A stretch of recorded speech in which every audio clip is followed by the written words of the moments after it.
Hello class, so today what we're doing is a little bit of review and then we're going to kind of piggyback that into the new stuff today. So these four problems are review. So if you remember from the notes from yesterday or from the video that you just watched hopefully, you can only have an answer in Q1 or Q4 for sine inverse. Same thing, actually I'm going to just write all these out so I know. And then this one has to be Q1 or Q2. Okay, so I'm going to draw 4 pi over 5. 4 pi over 5 is almost 5 over 5, so it's going to be here somewhere. That's a negative x and a positive y. The reference is pi over 5. So again, I'm dealing with sine here. So sine is the y is positive. I need to figure out what other quadrant between 1 and 4 the y is the same direction. Well, it would be over here, since it's a positive y there. And then the reference is the same, and since you measure an angle from here to here, the answer is just pi over 5 for the problem.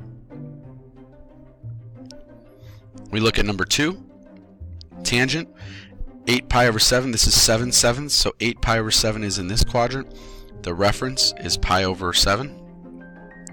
This is a negative x, negative y, but tangent is positive because y over x becomes positive.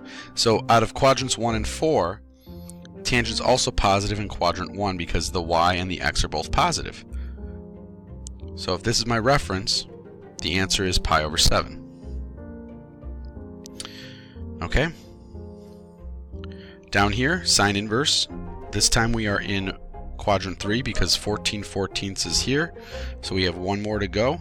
So my reference is a pi over 14. I have a negative y for this problem. So I have to figure out between these two quadrants which one will give me the same negative y, and it would be down here. There's my negative y.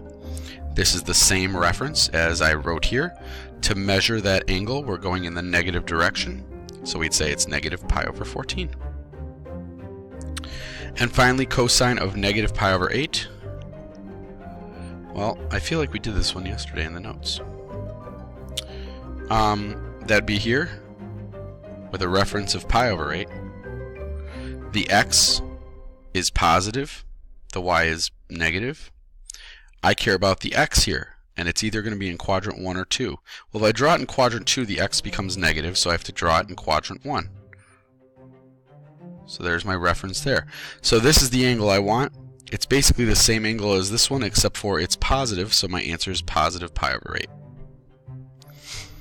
Alright, so, thing to remember, obviously remember sine and tangent inverse are between negative pi over 2 and pi over 2. Cosine inverse gives you 0 to pi. If you can't find the angle,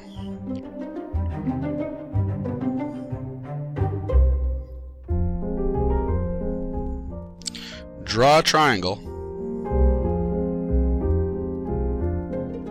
and use SOHCAHTOA. And we kind of looked at this yesterday, or in the other notes, where we had, it was sine of sine inverse, and we drew the triangle and we saw it was the same thing. Or it was undefined because the triangle didn't exist. We're doing these now with different trig functions. Cosine and sine don't cancel out, so we're going to have to figure out where this is.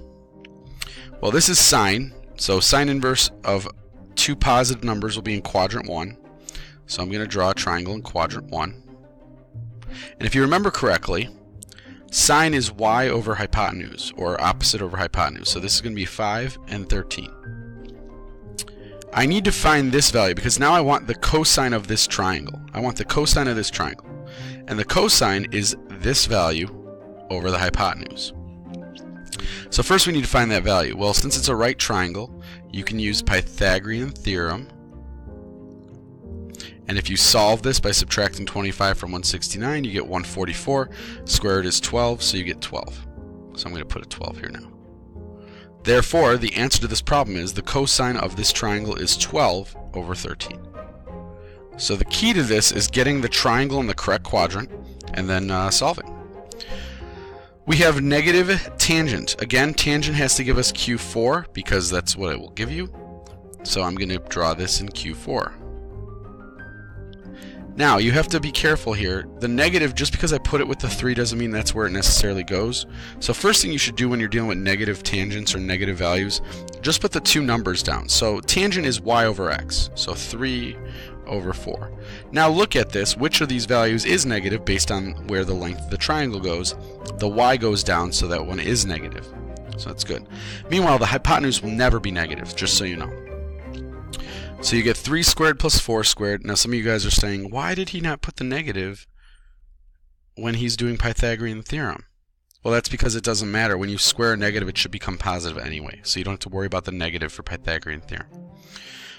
You get 25 equals x squared, so x equals 5. So I can put a 5 as the hypotenuse. And now the last step is, what is the sine of this triangle? And remember, sine is the y over the hypotenuse, or opposite over hypotenuse. So the answer would be negative 3 over 5. Okay, one more. Cosine inverse of a negative, that's Q2 actually. Remember Q1 or Q2 for cosine inverse?